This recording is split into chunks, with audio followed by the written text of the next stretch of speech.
Hello friends, Soma's কিচেনে সবাইকে স্বাগত জানাই। আজ বানিয়েছি সকালের ব্রেকফাস্টে ও সন্ধ্যে টিফিনের এক পারফেক্ট নাস্তা। এক বাটি চাল আর এক বাটি ডাল দিয়ে খুব সহজেই বানিয়ে ফেলা যায় এই রকম সুস্বাদু নাস্তা। তাই আর দেরি কেন, আপনারাও আমার পদ্ধতি দেখে বানিয়ে ফেলুন। 200 গ্রাম কামিনী আতপ চাল আর 200 গ্রাম ছোলার ডাল নিয়েছি। কাল রাতে চাল আর ডালটা ভিজিয়ে রেখেছি।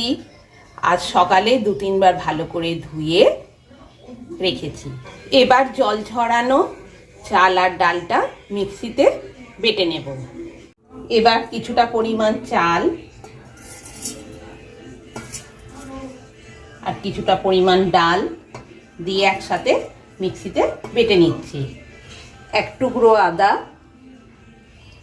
2 পিস কাঁচা লঙ্কা, অল্প একটু জল দিয়ে দিলাম, দিয়ে বেটে নিচ্ছি।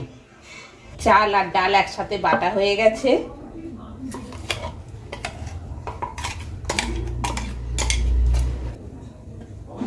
এইভাবে বাকি চাল ডালটাও বেটে নেব।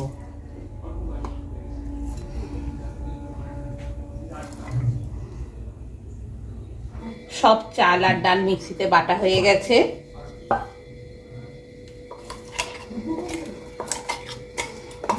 এবার 1 চামচ নুন দিয়ে দিলাম। এবার 1 চামচ নুন দিয়ে ব্যাটারটা ভালোভাবে ফেটিয়ে নিচ্ছি। খুব ভালোভাবে ব্যাটারটা ফেটিয়ে নিতে হবে। যত ভালোভাবে ফেটানো হবে তত নরম হবে। এবার মিনিট 10 জন্য ঢাকনা দিয়ে রেখে দিলাম। এবার ফ্রাই প্যানে অল্প একটু তেল দিয়ে ব্রাশ করে দিচ্ছি। ব্যাটারটা খুব ভালোভাবে আরেকবার ফেটিয়ে নিচ্ছি। ব্যাটার খুব ভালোভাবে ফেটানো হয়ে গেছে। এবার ফ্রাই প্যানে দিয়ে দিচ্ছি। 2 চামচের মতো দিলাম।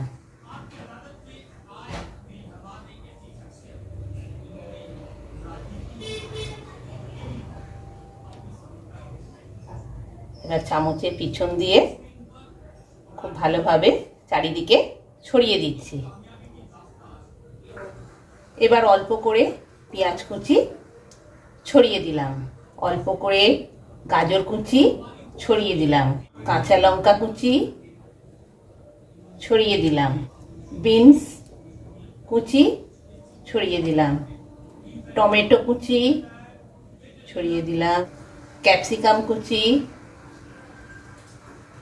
ছড়িয়ে দিলাম, সবশেষে ধনেপাতা কুচি ছড়িয়ে দিলাম। ওভেনের স্টিম লো ফ্লেমে রেখেছিলাম, এবার মিডিয়ামে দিলাম। এবার অল্প একটু সর্ষের তেল চারিদিকটা ছড়িয়ে দিচ্ছি। এবার ওপরের দিকটা বেশ শুকনো মতো হয়ে এসেছে। এবার আস্তে আস্তে করে উল্টে দিচ্ছি। ভালোভাবে চেপে চেপে দিচ্ছি যাতে কোনো সাইডটা কাঁচা না থাকে। এবার উপরের সাইডটা একটু ব্রাশ করে দিচ্ছি।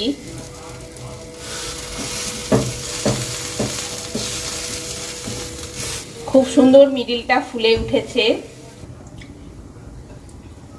দুটো সাইডই ভালোভাবে ভাজা হয়ে গেছে। এবার উল্টে নেব।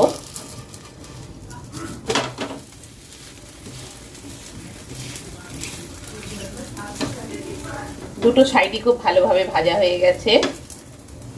এবার তুলে নিচ্ছি।